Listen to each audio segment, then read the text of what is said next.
जिसे ज्ञान है उसे अज्ञान भी है, जिसे एक को ज्ञान है उसे अनेक को ज्ञान है, जिसे प्रकाश का ज्ञान है उसे अंधकार का भी ज्ञान है। तो वह ब्रह्म परमात्मा ज्ञान विज्ञान अज्ञान से परे। जिसने दूध को सुना है उसे अज्ञानी कहते हैं, जिसने दूध को देखा है उसे ज्ञानी कहते हैं, और जिसने दूध को पिया है उसे विज्ञान कहते हैं। तो दूध पिया है, उस दूध का अनुभव कैसे है, कैसे कह सके, कैसे बता सके कि दूध कैसा होता है। और जिसने नहीं पिया उसको कैसा अनुभव होगा। जब वो दूध पिएगा तब उसको अनुभव होगा कि दूध ऐसा होता है, ऐसा है। ऐसे ही परमात्मा विषय ज्ञान है।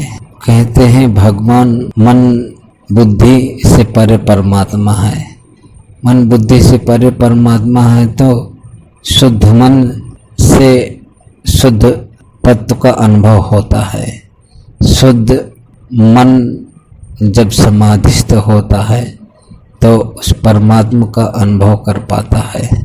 अगर मन शुद्ध मन उस परमात्मा का अनुभव ना करता तो ऋषियों को समाधिस्थ को द्वारा कैसे अनुभव हुआ और कैसे उनका वर्णन करते हैं। तो मन बुद्धि उस परमात्मा को अनुभव कर सकते हैं, कर पाते हैं, तभी तो उसका अनुभव समाज को दे पाते हैं। अगर ऐसा नहीं होता तो वो अनुभव समाज को नहीं दे पाते, नहीं कर पाते। वो ज्ञान, वो अनुभव, फिर वो विज्ञान संयुक्त ज्ञान फिर लुप्त हो जाता। तो अनुभव होता है शुद्ध मन द्वारा, शुद्ध सात्विक वृत्ति द्वारा। ये बात पक्की है। इसमें तभी तो इतने शास्त्र ऋषियों ने प्रकट किए। उस शुद्ध मन से, उस शुद्ध बुद्धि से, उस शुद्ध परमात्मा का अनुभव शास्त्रों में दर्ज हुआ। आदिस्त द्वारा, विज्ञान द्वारा साक्षात्कार करना, प्रत्यक्ष करना, प्रत्यक्ष पाना, प्रत्यक्ष होना, विज्ञान। तभी तो इतने शांत महापुरुष अनुभव को बखान कर रहे हैं। अनुभव को तुम भी कर सकते हो, उस अनुभव को तुम भी पा सकते हो, उस अनुभव तक तुम भी पहुंच सकते हो, क्योंकि अपना अपना अनुभव ही काम आता है, अन्य किसी का अनुभव काम नहीं आता है। इसलिए जब तुम स्वयं अनुभव करोगे तब तुम आनंदित आह्लादित हो पाओगे, तब जीवन मुक्त का अनुभव कर। इसीलिए तुम्हारे लिए इतने शास्त्र हैं, इतने संत हैं, इतने अनुभवी महा, तो उसको अनुभव कराने के लिए वो रात दिन प्रयत्न करते रहते हैं। वो जानते हैं कि जगत के लोग अनुभव कर सकते हैं, उनकी मदद करेंगे तभी उस अनुभव तक पहुंच पाएंगे। अगर हम उनकी मदद नहीं करेंगे तो अनुभव को नहीं पा पाएंगे, अनुभव को नहीं कर पाएंगे। अगर उस अनुभव को नहीं किया, नहीं पाया, नहीं साक्षात्कार किया तो जीवन उनका पशुवत जीवन व्यतीत करके मर जाएंगे, मनुष्य जन्म व्यर्थ हो जाएगा।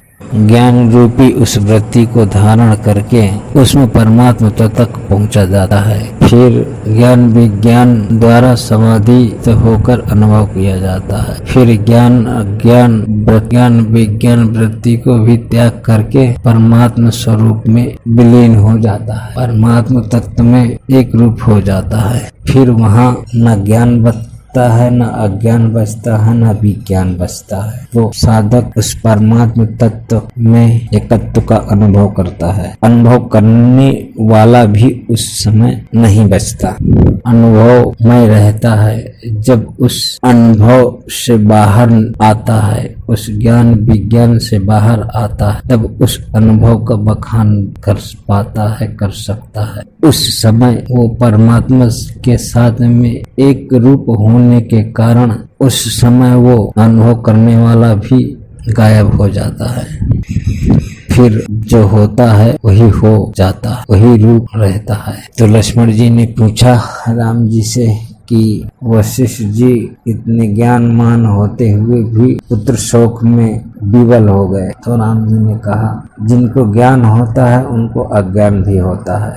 उत्तम साधक के लक्षण क्या होना चाहिए? जो इसी जन्म में अपना कल्याण करना चाहता है, जो साधना में तत्पर है, उसके लिए विशेष परम कर्तव्य ये है कि वाद विवाद से बचना चाहिए, ज्यादा लोगों के संपर्क में नहीं रहना चाहिए। एकांतवास घंटे 2 घंटे रहकर उस परमात्मा का चिंतन करना चाहिए, उस परमात्मा का ध्यान का अभ्यास करना चाहिए। ज्यादा नहीं तो 10, 15, 20 मिनट तक ध्यान में बैठकर उस आत्मदेव का चिंतन करते हुए ध्यानस्थ हो जाना चाहिए, क्योंकि ध्यान द्वारा उस परमात्मा तत्व का आविर्भाव होता है, उसका रस अंतःकरण में प्रकट होता है। मन को परमात्मा रस चाहिए। जब मन को सच्चा रस मिलने लग जाएगा तो भटकाव की कम हो जाएगी। फिर सच्चे हृदय से मन ही मन प्रार्थना करना चाहिए, हे प्रभु, हम जैसे भी हैं आपके हैं, हम आपको नहीं जानते पर आप तो हमें जानते हैं। ऐसी भावना करना चाहिए कि भगवान की पवित्र शक्तियां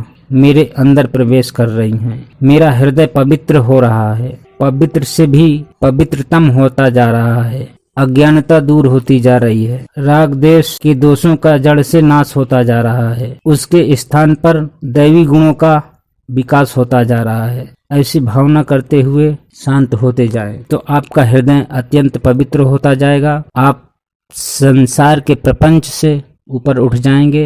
अगर एक सद्गुण आपके जीवन में आ गया तो सारे सद्गुण आपके पीछे आ जाएंगे। ये एक सद्गुण हर एक इंसान के जीवन में होना चाहिए। भगवान का आश्रय लेकर के ऐसी हमेशा भावना करते रहना चाहिए कि मेरा हृदय अत्यंत पवित्र हो रहा है। जब आपका हृदय अत्यंत पवित्र हो जाएगा तो राग देश, मेरा तेरा, काम क्रोध, छल कपट ये सब आपसे दूर हो जाए। फिर आपको ये सब करने की जरूरत नहीं पड़ेगी। ये सब यूं ही दूर हो जाएंगे कि जैसे प्रकाश से अंधेरा भाग जाता है।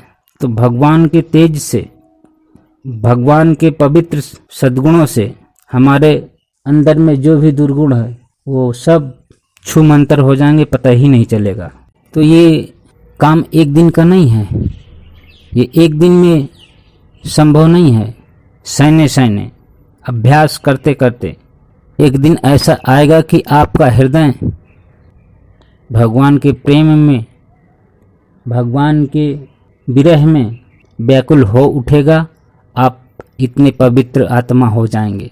जब आपका हृदय पवित्र हो जाएगा तो भगवान के लिए इतनी लालसा जग जाएगी कि आप जैसे मछली छटपटाती है जल के बिना, वैसे ही आप भी भगवान के लिए छटपटाएंगे कि क्या करूं, कहाँ जाऊं, कैसे भगवान को पालूं।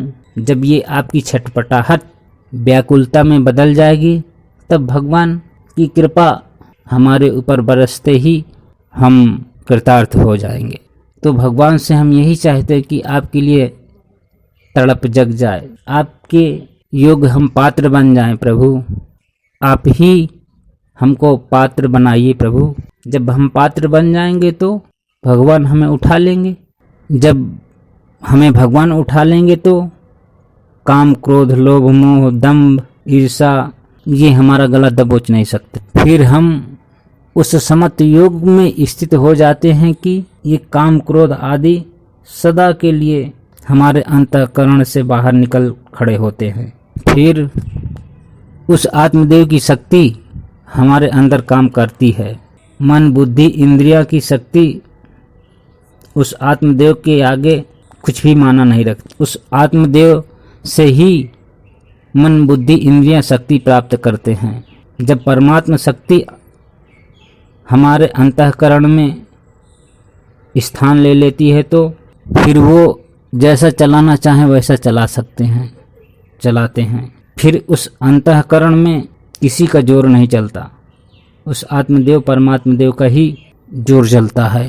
फिर वो जैसा चाहे वैसा अपने मन बुद्धि इंद्रियों को चला सकता है। उसी के आज्ञा पर ये सब काम करते हैं। फिर विषय विकार उसको दबोच नहीं सकते, क्योंकि भगवान की शक्ति उसके अंतःकरण में काम करती है ना। फिर भगवान जैसा चाहे वैसा अपने भक्त के साथ व्यवहार करते हैं। अपने भक्त को जो यथा योग्य है, जो कर्तव्य है, जो होना चाहिए वही करवाते हैं। जो नहीं होना चाहिए वो नहीं करवाते। फिर मन बुद्धि इंद्रियों को आदेश देते रहना चाहिए कि जैसे प्रभु की इच्छा हो वैसे तुम आचरण करना, वरना तुमको सजा मिलेगी।